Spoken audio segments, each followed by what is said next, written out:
Ma'asyiral muslimin yang dimuliakan Allah Subhanahu wa taala.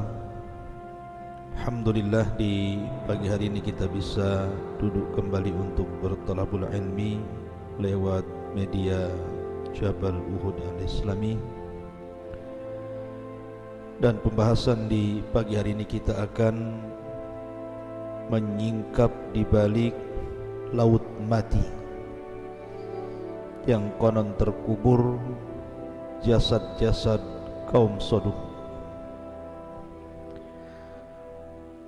Apakah memang betul kaum Sodom yang dihancurkan Allah Azza wa Jal tertimbun di laut mati? Dan di mana letak laut mati itu? Ada yang mengatakan bahwa letak laut mati itu di perairan yang berbatasan dengan Yordania di sebelah timur dan Israel serta Palestina di sebelah barat. Bahkan laut itu sangat asin sekali dan berlumpur, sehingga tidak ada hewan-hewan yang sanggup bertahan lebih daripada 10 hari, kecuali mereka pasti mati. Makanya kemudian laut itu disebut laut mati, karena memang kadar asin yang luar biasa. Taib, tentu ketika kita bicara tentang laut mati atau Bahrul Mayyit, maka erat kaitan dengan kisah dari kaum Lut alaihi salatu wassalam. Dan Lut sendiri adalah seorang nabi. Dia anak daripada saudara Nabi Ibrahim alaihi salatu wassalam. Artinya Lut adalah keponakan daripada Ibrahim alaihi salatu wassalam. Adapun kaumnya sendiri adalah asal daripada Arab yang keturunannya sampai kepada Qahtan. Jadi Lut alaihi salatu wassalam diutus kepada kaum Arab dari turunan Qahtan. Ketika Ibrahim alaihi salatu wassalam hijrah dari Irak karena tidak bisa berdakwah di negeri Kaldaniun, di negeri Babil tempatnya Namrud, sehingga Ibrahim kemudian hijrah bersama Lut dan juga istrinya Sarah menuju Palestina. Lah di Palestina inilah kemudian Ibrahim alaihi salatu wassalam berusaha untuk berdakwah, tetapi karena ada pacaklik yang berkepanjangan sehingga tidak bisa bertahan hidup, sehingga Ibrahim pun hijrah ke Mesir. Namun terjadi fitnah terhadap istrinya, kemudian balik lagi ke Palestina. Lah Lut alaihi salatu wassalam di usia 40 tahun sama dengan Nabi sallallahu alaihi wasallam diangkat menjadi nabi. Kemudian diutus ke sebuah negeri yang dikenal dengan Sodom. Bukan satu negeri Sodom saja, ada beberapa negeri di sekitarnya. Tetapi yang dikenal Sodom karena di antara negeri-negeri yang Lut diutus ke situ itu yang paling parah adalah negeri Sodom. Makanya yang dikenal Sodomnya saja. Baik, sebelum kita cerita, kita akan mengambil atau mengutip ayat Al-Quranul Karim. Allah Subhanahu wa ta'ala berfirman tentang Lut alaihi salatu wassalam, ketika para malaikat datang bertamu kepada Ibrahim alaihi salatu wassalam, ada yang mengatakan Jibril, Mikail dan juga Israfil, dan ada yang mengatakan Malakul Maut yang ketiganya, dalam rangka menghabarkan kelahiran Ishak dan juga kelahiran cucunya Yakub. Maka salah satu tugas malaikat ini Allah katakan, ya Ibrahim, a'rid an hadha, innahu qad jaa amru rabbika wa innahum atihim adzabun ghairu marduh. Wahai Ibrahim, tinggalkan perbincangan ini. Artinya cukup kami menghabarkan kabar gembira terhadap kelahiran Ishak dan juga cucumu kelak Yakub. Sungguh ketetapan Tuhanmu telah datang terhadap kaum Sodom, dan mereka akan ditimpa azab yang tidak dapat ditolak. Maka Ibrahim sempat kemudian bicara tentang bagaimana dengan Lut. Maka para malaikat mengatakan Allah lebih tahu bagaimana menyelamatkan Lut alaihi salatu wassalam. Maka berangkatlah 3 malaikat ini menjumpai Lut alaihi salatu wassalam. Walamma ja'at rusuluna Lutan si'a bihim wa dhaqa bihim dhar'a wa qala hadha yaumun asib. Dan ketika para utusan kami, para malaikat itu datang ke Nabi Lut, dia merasa curiga dan dadanya merasa sempit karena kedatangannya. Lalu Lut berkata, ini hari yang sangat sulit. Kenapa Lut mengatakan seperti itu? Karena Lut khawatir setiap tamu yang datang ke rumah Lut alaihi salatu wassalam akan diganggu oleh kaum Sodom. Makanya Lut mengutus putri-putrinya untuk berada di perbatasan negeri Sodom. Siapapun yang datang tamu menemui Lut disuruh untuk jangan menemuinya. Tetapi 3 malaikat yang menjelma manusia ini memang hendak datang ke Lut dan juga hendak mengazab kaumnya. Jadi mereka maksa berjumpa dengan Lut. Lah ketika ketemu itulah Lut merasa sesak dadanya. Makanya Allah katakan hadza yaumun asib. Apalagi istrinya Lut ini adalah wanita pengkhianat yang Allah subhanahu wa ta'ala jadi percontohan bagi wanita-wanita kafir. Wa daraballahu masalan lilladzina kafaru imra'ata Nuhin wa imra'ata Lut. Dan kami jadikan permisalan bagi wanita-wanita kafir, diantaranya istri Nuh dan istri Lut. Keduanya berkhianat kepada kedua suaminya. Adapun pengkhianatan istrinya Nuh, tidak percaya dengan kenabian Nuh. Ketika turun wahyu, yang pertama mengatakan gila istrinya sebelum kaumnya. Adapun pengkhianatan istrinya Lut, karena istrinya Lut cemburu kalau ada tamu laki-laki yang tampan, maka istrinya akan membakar kayu bakar kemudian sebagai tanda bahwa di rumahnya ada tamu. Maka akan datang orang-orang jahat kaum Sodom, kemudian akan memperkosanya.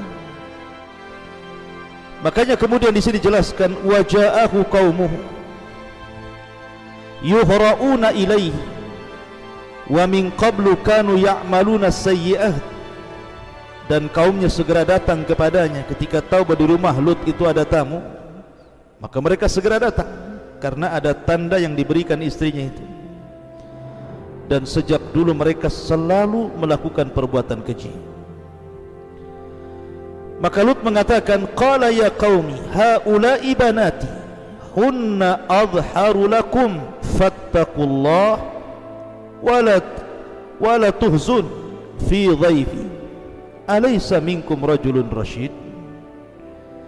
Di sini Lut hendak membela tamunya dengan cara berdialog, dengan cara lembut dulu. Lut mengatakan, wahai kaumku, kalian tidak perlu dengan tamu-tamuku laki-laki ini. Cukup dengan putri-putriku saja. Kalau kalian mau menikah, menikahi putri-putriku. Mereka lebih suci bagi kami. Tentu yang dimaksud putri-putri di sini bukan putri-putrinya Lut saja, tapi seluruh wanita-wanita Sodom dan wanita-wanita sekitarnya, karena Nabi itu ibarat bapak bagi anak-anak putri kaumnya. Artinya seolah-olah Lut mengatakan wanita-wanita banyak, kenapa yang kalian cari laki-laki? Mereka lebih suci bagi kalian. Bertakwalah kepada Allah dan janganlah kalian mencemarkan nama baikku. terhadap tamu-tamuku ini. Tidakkah di antara kalian ada orang yang bijak? Kenapa semua jadi jahat? Tapi mereka mengatakan, qalu laqad alimta ma lana fi banatika fi haqq wa innaka la ta'lamu ma nurid. Mereka malah menjawab, sesungguhnya engkau pasti tahu bahwa kami tidak mempunyai keinginan ataupun syahwat terhadap anak perempuan, dan engkau tahu, mengetahui apa yang sebenarnya kami kehendaki. Maka Lut kemudian berusaha melindungi tamunya dan mengatakan, qala law anna li bikum quwwatan aw awi ila ruknin syadid. Sekiranya aku mempunyai kekuatan untuk menolak kalian, tentu aku dapat berlindung kepada keluarga yang kuat. Tentu aku akan lakukan itu demi membela tamu-tamunya. Ma'asyiral muslimin yang dimuliakan Allah Subhanahu wa taala, tetapi mereka maksa sampai pintu itu didobrak. Tapi Lut berusaha mendorongnya untuk supaya mereka tidak masuk ke rumah Lut itu. Melihat percakapan Lut dengan kaumnya dan keras hatinya kaumnya kepada Lut untuk mengambil tamu-tamu itu, mereka tidak tahu bahwa tamu-tamu itu adalah para malaikat. Maka para malaikat mengatakan, ya Lut, inna rusulu rabbika. Wahai Lut, tenang saja, kami ini utusan Allah, utusan Rabb. Lan yasilu ilaika fa asri bi ahlika bi qit'in minal laili. Mereka tidak dapat mengganggu kamu, sebab itu pergilah ajak keluargamu pada akhir malam. Wala yaltafit minkum ahadun illa imra'atak. Syaratnya, jangan ada seorang pun di antara kamu ketika meninggalkan rumah ini menoleh ke belakang, kecuali istrimu. Jadi maksudnya begini, Lut ini berusaha kemudian mempersiapkan diri karena malam hari itu harus pergi dari rumah itu bersama anak-anaknya dan juga istrinya diajak. Tetapi Lut hanya memberitahu kepada anak-anaknya, nanti kalau kita berangkat dari rumah ini jangan menoleh ke belakang. Lah kata-kata Lut ini tidak diberitahu kepada istrinya karena tahu istrinya kufur, tetapi tetap diajak. Kemudian innahu musibuha ma asabahu inna mau'idahumus subh alaysa subhu biqarib. Sungguh dia, maksudnya istrinya, akan ditimpa siksa yang juga menimpa mereka. Sesungguhnya saat terjadinya siksa itu mendekati waktu subuh. Bukankah subuh sudah dekat? Segera kau pergi. Maka Lut pun bergegas dengan anak-anak wanitanya dan juga istrinya berangkat. Allah mengatakan, falamma jaa amruna ja'alna 'aliyaha safilaha wa amtarna 'alaiha hijaratan min sijil mandud. Maka ketika keputusan kami datang, kami menjungkir balikkan negeri kaum Lut dan kami hujani mereka bertubi-tubi dengan batu dari tanah yang terbakar. Musawwamatan 'inda rabbik wa ma hiya minadh dhalimin biba'id. Yang diberi tanda oleh Tuhanmu dan siksaan itu tiadalah jauh bagi orang-orang yang zalim. Jadi ketika Lut alaihi salatu wassalam sudah meninggalkan rumahnya dan juga kaumnya bersama putrinya, tiba-tiba Jibril datang.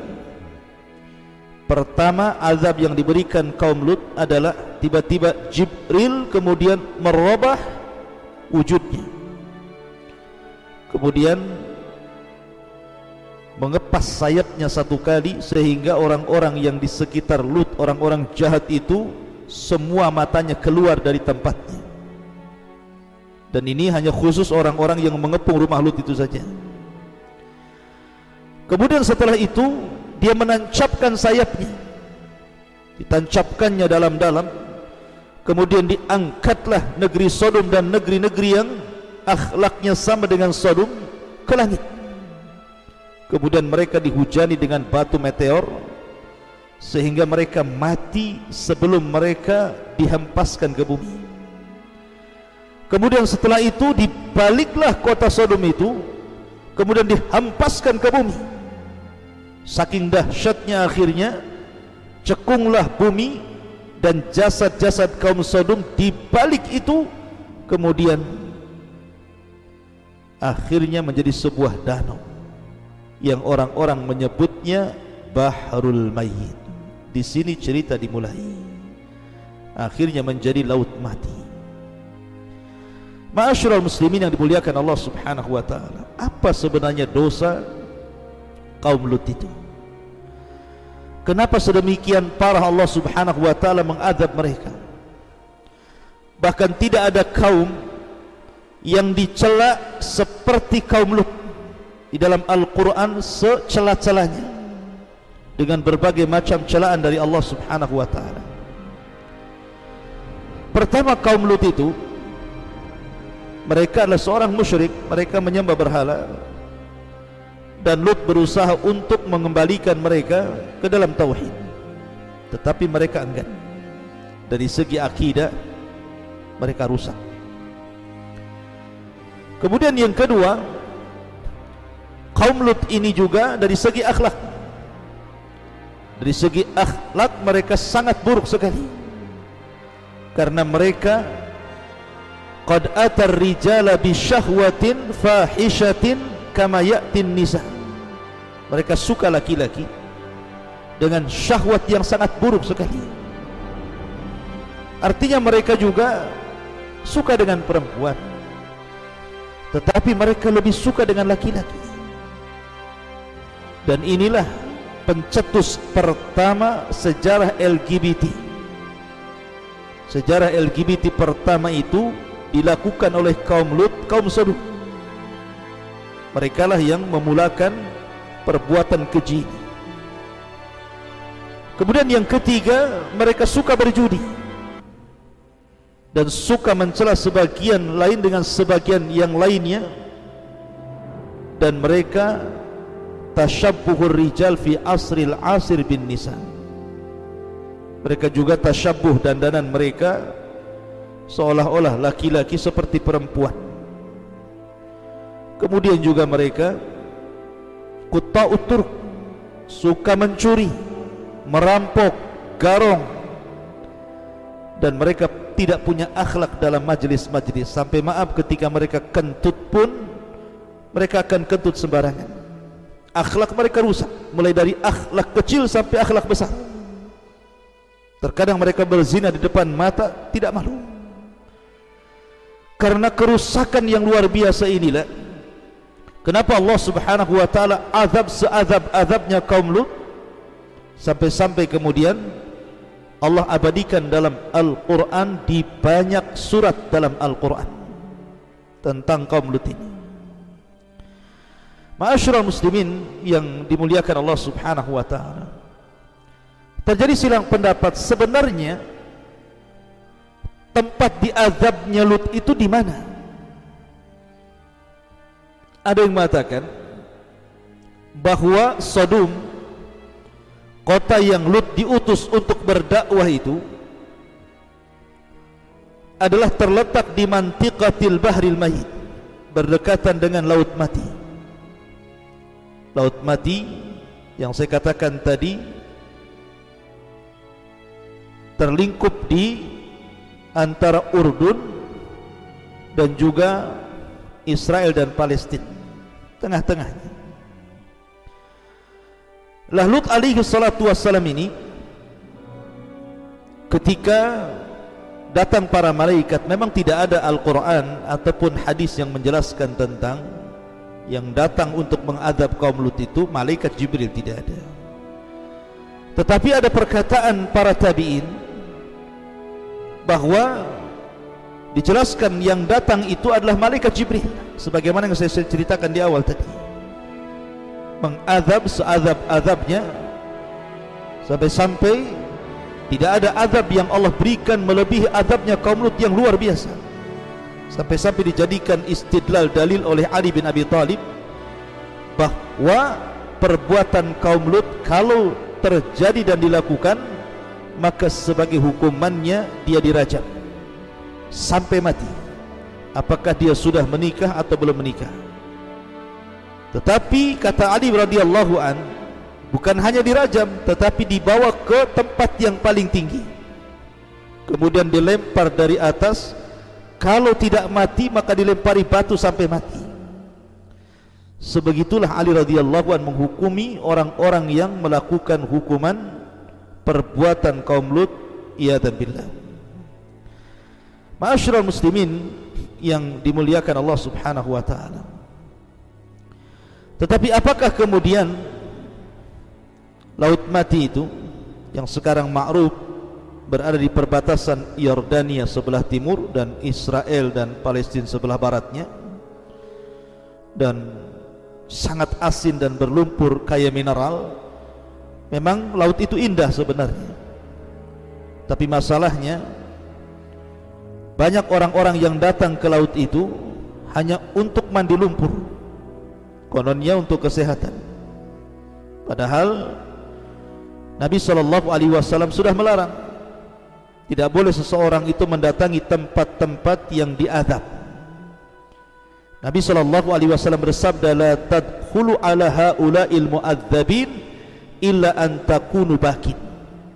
Janganlah kalian masuk ke negeri-negeri yang pernah diazab kecuali mereka dalam kondisi menangis. Fa illam takunu bakin fala tadkhulu alaihim. Kalau kalian tidak bisa menangis, maka jangan masuk ke tempat-tempat itu. Kenapa demikian? Dikhawatirkan tertimpa masalahnya, tertimpa azab sebagaimana yang Allah timpakan kepada mereka.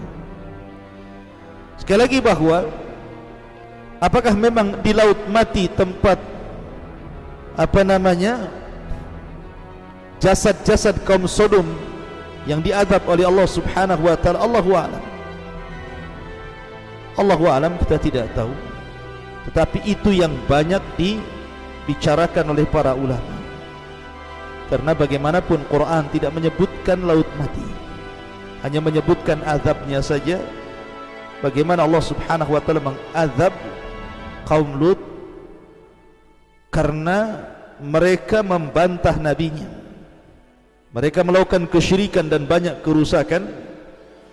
Dan Allah Subhanahu wa taala katakan, wa inna lutan laminal mursalin idh najainahu wa ahlahu ajmain illa ajuzan fil ghabirin thumma dammarnal akharina wa innakum latamarruna alaihim musbihina wa bil laili afala ta'qilun. Dan sesungguhnya Lut termasuk dari kalangan para rasul. Ketika kami selamatkan dia dan keluarganya semuanya kecuali istrinya, termasuk orang-orang yang tertunda, maksudnya orang-orang yang diazab. Kemudian kami hancurkan seluruh kaum Sodom itu, dan kalian kelak akan melintasi terhadap mereka musbihina wa bil laili, di pagi dan di malam hari. Afala ta'qilun, tidakkah kalian berpikir bagaimana Allah Subhanahu wa taala mengadab mereka? Kata ahli tafsir dan juga sebagian tarikh Islami mengatakan, al-bahrul mayyit huwa makanu khasfin qura qaumi Lutin, bahwa Laut Mati itu tempat di mana terjadi adab bagi kaum Lut alaihi salatu wassalam. Adapun apakah sebuah kepastian, wallahu alam, ini kan penelitian ahli tafsir dan juga tarikh al-islami. Ini yang bisa sampaikan, dan banyak kisah-kisah yang masih samar, seperti umpamanya kisahnya di mana letaknya pembendaharaan Qarun. Ini kita akan bahas nanti. Ada perkara-perkara yang gumut yang berkenaan dengan tempat, karena kita tahu bahwa Al-Quran dan Sunnah seperti kisah Qarun hanya menyebutkan azabnya, tapi letak tempatnya di mana? Sebagaimana di sini juga disebutkan azabnya, tapi letak tempatnya di mana? Baru kemudian diteliti oleh para ulama bahwa tempat diazabnya kaum Lut itu pun tidak sebuah kepastian, adalah Bahrul Mayyit, sebuah lautan yang disebut dengan Laut Mati. Wallahu a'lam bishawab. Mudah-mudahan ada manfaatnya. Subhanaka wa bihamdika asyhadu an la ilaha illa anta astaghfiruka wa atubu ilaik. Allahu ta'ala. Assalamualaikum warahmatullahi wabarakatuh.